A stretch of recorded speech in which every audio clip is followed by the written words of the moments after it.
Bloomberg Audio Studios. Podcasts, radio, news.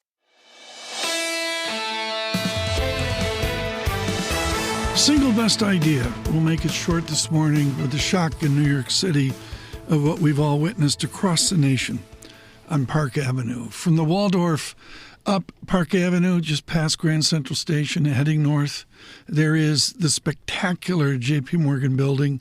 They're beginning to go in, I believe, in August. You'll see the first employees into the truly spectacular redo, the Sir Norman Foster edifice at Mr. Diamond's building. The Lever House of, I believe, 1952 up on the left, up to 499 Park Avenue, which is where Bloomberg was for years before we moved one block over next to Bloomingdale's on Lexington.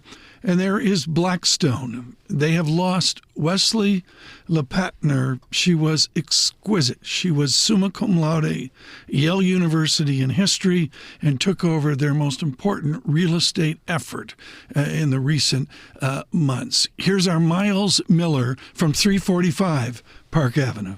One of the people killed yesterday, Wesley LePatner, happens to be a rising star in this industry, as you know, Tom, leading the REIT, the Real Estate Investment Fund for wealthy individuals at Blackstone. But it's not just that work she was doing.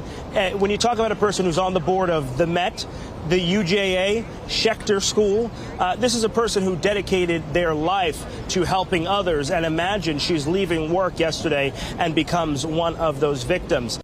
Myles Miller there, and he'll continue our coverage in the coming days, as the nation in New York City react to this horrific event.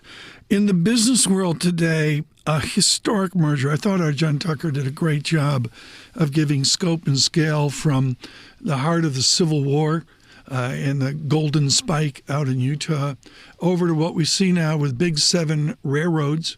What will Warren Buffett do about a merger of Union Pacific and Norfolk Southern from sea to shining sea? Here's railroad expert Tony Hatch.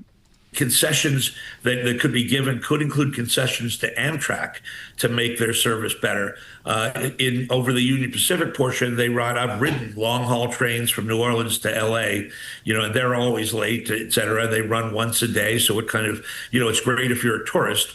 On the eastern side, where Norfolk Southern is, that's where we get into the Northeast Corridor. So there are things that Amtrak could actually get out of this.